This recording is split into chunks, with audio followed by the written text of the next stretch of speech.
അന്ന് ഉച്ചനേരത്ത് 2 പോലീസുകാർ വീട്ടിലേക്ക് വന്നപ്പോൾ അച്ഛൻ അവരുടെ കൂടെ പോയി. തിരിച്ചു വന്നത് സന്ധ്യ കഴിഞ്ഞിട്ടായിരുന്നു.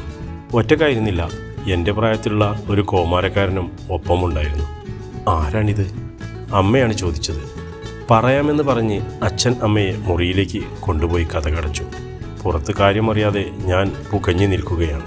അച്ഛൻ്റെ കൂടെ വന്നവൻ ഇടയ്ക്ക് എന്നെ നോക്കുന്നുണ്ടെങ്കിലും എൻ്റെ കണ്ണുകൾ പിടികൊടുത്തില്ല. ശ്രദ്ധിച്ചാൽ അവന് അച്ഛൻ്റെ ചായയൊക്കെയുണ്ട്. സംശയം ശരിയായിരിക്കുമെന്ന് എനിക്ക് തോന്നി. ഞാനല്ല പണ്ട് കാണാതായിപ്പോയ ഇവിടുത്തെ മകൻ വന്ന് കയറിയവനാണെന്ന് ഞാൻ തീർച്ചപ്പെടുത്തി. മോനെ എന്ന് വിളിച്ച് കതക് തുറന്ന് പാടെ അമ്മ അവനെ പൊതിഞ്ഞു പിടിച്ച് മുഖത്തെല്ലാം ഉമ്മ വെച്ചു. അച്ഛൻ്റെ കണ്ണുകളും നിറഞ്ഞു. ആ രംഗത്തിൽ ഞാൻ ഇല്ലായിരുന്നു. അവർ 3 പേർ മാത്രം. അച്ഛനും അമ്മയും മകനും ഉൾപ്പെടുന്ന കുടുംബം മാത്രം. എന്താടാ നോക്കി നിൽക്കുന്നേ? അടുത്തേക്ക് വാ, നിന്റെ സഹോദരനാണ്. എല്ലാം ഞാൻ ശ്രദ്ധിക്കുന്നുണ്ടെന്ന് കണ്ടപ്പോൾ അച്ഛൻ പറഞ്ഞതാണ്. നിനക്ക് ഓർമ്മയുണ്ടോ ഇവനെ? 2 പേരോടുമുള്ള അച്ഛൻ്റെ ചോദ്യമായിരുന്നു അത്. ഇല്ലെന്ന അർത്ഥത്തിൽ ഞങ്ങൾ നിന്നു. ട്രെയിനിൽ വെച്ച് നിങ്ങൾ 2 ആളെയുമാണ് നമുക്ക് നഷ്ടപ്പെട്ടത്. ഇപ്പോൾ 2 ആളെയും തിരിച്ചു കിട്ടി. അത് കേട്ടപ്പോൾ അമ്മ ഞങ്ങളെ ചേർത്ത് പിടിച്ച് നെറ്റിയിൽ ഉമ്മ വയ്ക്കുകയായിരുന്നു. പൊള്ളിപ്പോയി. എനിക്ക് തീർച്ചയാണ് ഇത് എൻ്റെ വീടോ കുടുംബമോ അല്ല. ഒരിക്കൽ പോലും 2 മക്കളുടെ കാര്യം പറഞ്ഞിട്ടുമില്ല. 10 വർഷങ്ങൾക്ക് മുമ്പ് ഈ മുറ്റത്ത് എത്തിയപ്പോഴും എനിക്കത് തോന്നിയിരുന്നു. എത്രയോ വട്ടം അച്ഛനോടും അമ്മയോടും ഞാനത് പറഞ്ഞിട്ടുമുണ്ട്. അത് മോന് ഓർമ്മയില്ലാഞ്ഞത് കൊണ്ടല്ലേ എന്നായിരുന്നു ആ നേരം 2 പേർക്കും മൊഴിയാനുണ്ടാവുക. ഓർമ്മയിൽ ആദ്യം തെളിയുന്നത് കുട്ടികളെല്ലാം കൂട്ടമായി താമസിക്കുന്നൊരു മന്ദിരമാണ്. ഏതോ പിച്ചക്കാരനിൽ നിന്നും മോചിക്കപ്പെട്ടതാണ് പോലും ഞാൻ.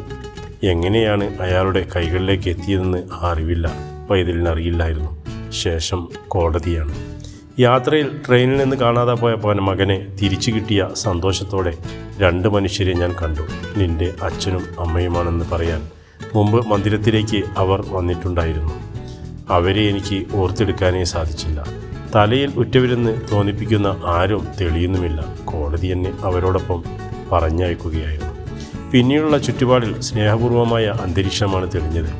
8 വയസ്സുവരെ കൊള്ളാത്ത ആർദ്രത അവരുടെ ഓരോ ഇടപെടലിലും എനിക്ക് ലഭിച്ചു. ഞാൻ അവരുടെ മകൻ തന്നെയാണെന്ന് സ്വയം വിശ്വസിപ്പിക്കാൻ ശ്രമിക്കുന്ന വേളയിലാണ് ഇങ്ങനെയൊരു രംഗം ഞാൻ വീണ്ടും അനാഥനായി പോയതുപോലെ. നാളുകൾ കഴിഞ്ഞു. വേർതിരിവ് കാട്ടിരുന്ന സമീപനം തന്നെയായിരുന്നു അച്ഛനും അമ്മയ്ക്കും. അത്രയ്ക്കും ഇഷ്ടത്തോടെ എന്നെ ചേർത്ത് പിടിച്ചു. തമാശകൾ പറഞ്ഞു. പക്ഷേ എൻ്റെ മുഖം ചിരികളെ സ്വാഗതം ചെയ്തില്ല. കാരണം മറ്റൊന്നും ആയിരിക്കില്ല. അന്യനാണെന്ന ബോധത്തിൻ്റെ വേട്ടയാടലിൽ ഞാൻ വീണുപോയിരുന്നു. ഉറവിടം തേടിപ്പോകാനുള്ള ചിന്ത ഉടലാകെ പിടികൂടിയിരുന്നു. അച്ഛനും അമ്മയും എന്നോട് ക്ഷമിക്കണം. ജന്മം തന്നവരെ തേടി ഞാൻ പോകുന്നു. ആ വീട്ടിൽ നിന്നിറങ്ങുമ്പോൾ ഈ 2 വാചകം മാത്രമേ എനിക്ക് അവിടെ കുറിച്ചു വയ്ക്കാൻ ഉണ്ടായിരുന്നുള്ളൂ. അവരത് വായിച്ച് ദുഃഖിക്കുകയോ സന്തോഷപ്പെടുകയോ ചെയ്യുമായിരിക്കും. എന്തായാലും യഥാർത്ഥ മാതാപിതാക്കളെ തേടി ഒരുവൻ വന്നതുപോലെ ഞാനും ലക്ഷ്യത്തിലേക്ക് എത്തിച്ചേരും. നഷ്ടപ്പെട്ടു പോയ എന്നെ ഓർത്ത് എൻ്റെ ചോര എവിടെയെങ്കിലും ഉരുകുന്നുണ്ടാകും. ഉറവിടം കണ്ടെത്തിയേ തീരും. ഉറ്റവരെ തിരിച്ചെടുത്തേ തീരും. നടക്കുംതോറും നീളുന്ന തീവണ്ടിപ്പാളം പോലെ വർഷങ്ങൾ നീറി നിരങ്ങി അലഞ്ഞു ജീവിച്ച എൻ്റെ തൊലിയിൽ വരൾച്ചയുടെ ചൊറി പിടിച്ചു. അങ്ങനെ ചൊറിഞ്ഞും കൊണ്ട് ഒരു ചക്ക് പൊതുപൈപ്പിൻ്റെ അറ്റത്ത് വായ വയ്ക്കാൻ പോയപ്പോഴാണ് പ്രായമുള്ള ഒരാൾ എന്നെ തടയുന്നത്. അയാളുടെ ഊഴമാണത്രേ. ഞാൻ മാറി നിന്നു. നിന്നെ ഇവിടെയൊന്നും മുമ്പ് കണ്ടിട്ടില്ലല്ലോ, ആരാ? പോകാൻ നേരം അയാൾ ചോദിച്ചതാണ്. കുറച്ച് വെള്ളം കുടിച്ച ശേഷം ഞാൻ മറുപടി പറഞ്ഞു. അച്ഛനെയും അമ്മയെയും അന്വേഷിച്ചു പോവുകയാണെന്ന് ശബ്ദം കേട്ടപ്പോൾ അയാൾ ചിരിക്കുകയായിരുന്നു. തുടർന്ന് അവരൊക്കെ എവിടെയാണുള്ളതെന്ന് ചോദിച്ച് തല കുനിക്കാനേ എനിക്ക് നിവൃത്തിയുണ്ടായിരുന്നുള്ളൂ. ആട്ടെ, നീ എവിടുന്നാണ് വരുന്നത്? അതും ഞാൻ പറഞ്ഞു. അപ്പോൾ ആ മനുഷ്യൻ എന്നെ കെട്ടിപ്പിടിക്കുകയും കവിളിൽ ഉമ്മ വയ്ക്കുകയും ചെയ്തു. ശേഷം എനിക്കും നിനക്കും പ്രാന്താണോ എന്ന് പാടിയും കൊണ്ട് തുള്ളിച്ചാടി പോവുകയായിരുന്നു. എനിക്ക് കാര്യമായിട്ടൊന്നും മനസ്സിലായില്ല. ദേഹം കൂടുതൽ ചൊറിയുന്നത് പോലെ തോന്നിയപ്പോൾ ആ പൊതുപൈപ്പിൻ്റെ ചുവട്ടിൽ ഞാൻ ഇരുന്നു. ദേഹം മാത്രമല്ല, ഉള്ളിൻ്റെ അസ്ഥി പോലും കുതിർന്നുപോയി. ഏതോ ഒരു ട്രെയിനിൽ യാത്രയിൽ കുഞ്ഞ് നഷ്ടപ്പെട്ട 2 മനുഷ്യരുടെ മുന്നിൽ തെളിയുകയാണ്. ഭാഗ്യമെന്ന പോലെ 7 വർഷങ്ങൾക്ക് ശേഷം അവർക്ക് ആ കുഞ്ഞിനെ തിരിച്ചു കിട്ടുന്നു. പിന്നെയും അത്രത്തോളം കാലം തീർന്നപ്പോൾ ഞാനാണ് യഥാർത്ഥ മകനെന്ന് പറഞ്ഞ് ഒരുവൻ വരികയാണ്. അപ്പോഴും എന്നെ വിട്ടുകളയാൻ അവർ ശ്രമിച്ചിരുന്നില്ല. ഞങ്ങളുടെ തലയിലൊരു തെറ്റിദ്ധാരണ വരരുതെന്ന ഉദ്ദേശത്തിൽ ആയിരിക്കണം അന്ന് 2 പേരെയാണ് നഷ്ടപ്പെട്ടതെന്ന് അച്ഛൻ പറഞ്ഞത്. ഉറവിടം തേറി ഇറങ്ങിയ ഞാനൊരു വിഷാദ ഉന്മാദത്തിൻ്റെ ഊഞ്ഞാലിൽ ഇത്രയും കാലം വെറുതെ ഇരുന്ന് ആടുകയായിരുന്നു. അർത്ഥമില്ലാത്ത തേടലുകൾ ഒരു മനുഷ്യനെ ഇല്ലാതാക്കാൻ പോലും കെൽപ്പുള്ള ചിന്തയാണെന്ന് ആ നനവിൽ തോന്നി. വല്ലാതെ കുളിരുന്നത് പോലെ, തിരിച്ചു പോകുന്നുവെന്ന് ആരോ പറയുന്നത് പോലെ. രണ്ടാൾക്കും ഭ്രാന്താണെന്ന് പറഞ്ഞ് മുമ്പ് കെട്ടിപ്പിടിച്ച മനുഷ്യനെ ഓർത്തും കൊണ്ടായിരുന്നു തിരിച്ചുള്ള സഞ്ചാരം. താളം പൂർണ്ണമായും തെറ്റിയിട്ടില്ല എന്ന തെളിവ് പോലെ വീട്ടിലേക്കുള്ള വഴി എവിടെയോ പേച്ചില്ല. അതാ മുറ്റത്ത് അമ്മ നിൽക്കുന്നു, സഹോദരൻ വണ്ടി കഴുകുന്നു. ആരാ, ഇവിടെ ഒന്നുമില്ല എന്ന് കണ്ടതും അമ്മ പറഞ്ഞു. അവർക്കെന്നെ തിരിച്ചറിയാൻ സാധിച്ചില്ല. വേഷം കൊണ്ടും ശരീരം കൊണ്ടും അത്രത്തോളം മുഷിഞ്ഞിരുന്നു. സാരമില്ല, ഞാൻ തിരിഞ്ഞു നടന്നു. ഗേറ്റ് താണ്ടും മുമ്പേ മോനെ എന്ന അമ്മയുടെ വിളി കാതിൽ വീണിരുന്നു. ആ പുണരലിൽ കവിളുകൾ കവിഞ്ഞിരുന്നു. ഒടുവിൽ അച്ഛൻ എവിടെയാണെന്ന് ചോദിക്കാനാണ് ഞാൻ അമ്മയിൽ നിന്നും അടർന്നു മാറിയത്. നീ പോയതിൽ പിന്നെ അച്ഛൻ പുറത്തിറങ്ങിയിട്ടില്ല.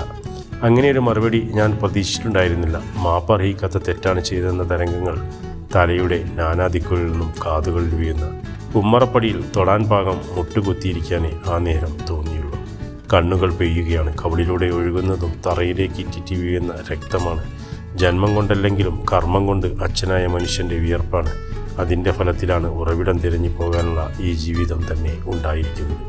ചിന്താഗതി മണ്ടത്തരമായിരുന്നെങ്കിലും ചിലതൊക്കെ മണ്ടയിൽ തെളിയുന്നുണ്ട്. തുടർന്ന് ജീവിതത്തിനായുള്ള നിലനിൽപ്പിൻ്റെ ഊർജം കിട്ടിയ ഇടം തന്നെയാണ് ഉറവിടം. അത് തീർച്ചയായും ഞാൻ പോയതിൽ പിന്നെ പുറത്തിറങ്ങാത്ത ആ മനുഷ്യൻ്റെ മാറിൽ തന്നെയാണ്. എനിക്ക് നല്ല ഓർമ്മയുണ്ട്. ഓർമ്മകളൊന്നുമില്ലാത്ത എന്നെ മോനെ എന്ന് വിളിച്ച് ചേർത്തണച്ച അച്ഛൻ്റെ സന്തോഷം കൺകുളിർക്കെ മന്ദിരത്തിൽ നിന്ന് ഞാനെന്ന് കണ്ടതാണ്. ആ മനുഷ്യനെയാണ് വേദനിച്ച് വിരിപ്പിച്ചിരിക്കുന്നത്. സഹിക്കാൻ കഴിയുന്നില്ല. അച്ഛാ മാപ്പെന്ന് പറയാൻ പോലും പറ്റാത്ത വിധം തൊണ്ട പൊട്ടിക്കരഞ്ഞു. മുറ്റത്ത് നിന്ന് പടികളിലേക്ക് ചാരി വച്ചൊരു ഏണി പോലെ ഞാൻ പിണഞ്ഞ് കിടക്കുകയാണ്. എഴുന്നേൽക്കെന്ന് അമ്മയും സഹോദരനും പറഞ്ഞെങ്കിലും സാധിച്ചില്ല. വിങ്ങി തളർന്നപ്പോൾ 2 പരുക്കൻ കൈകൾ തൻ്റെ തോളിൽ തൊട്ടു. കണ്ണീരിൻ്റെ മുകളിലും അത് അച്ഛനാണെന്ന് ഞാൻ തിരിച്ചറിഞ്ഞു. ക്ഷമിച്ചെന്ന് പറയാൻ എന്നെയൊരു തൂവൽ പോലെ അച്ഛൻ ഉയർത്തുകയായിരുന്നു. കണ്ടെത്തലുകളെല്ലാം തെറ്റായിരുന്നെന്ന് ബോധ്യമാകാൻ ഒരു രംഗം മാത്രം മതിയാകും. മനുഷ്യനാണ്. ചിലപ്പോൾ ഉറവിടം തേടി പോകുമായിരിക്കും. ജീവിതങ്ങൾക്ക് ഊർജമാണ് മുഖ്യം. അതിനുള്ള സാഹചര്യത്തിലേക്ക് എത്തിക്കാൻ വളർത്തുന്നവർ തന്നെയാണ് പരമമായ പ്രധാനം അറിയിക്കുന്നത്. അങ്ങനെ നോക്കിയാൽ എൻ്റെ ഉറവിടം ഇവിടെ തന്നെയാണ്. ആ തോന്നലിൻ്റെ ദേഹത്തൊഴിഞ്ഞ തുണി പോലെ അച്ഛൻ്റെ ചുവട്ടിലേക്ക് വീണ്ടും ഞാൻ വീഴുകയായിരുന്നു. അച്ഛാ മാപ്പെന്ന് നാക്കി വിതുമ്പുമ്പോൾ ചിരികൾ തമ്മിൽ പരസ്പരം വിറക്കുകയായിരുന്നു.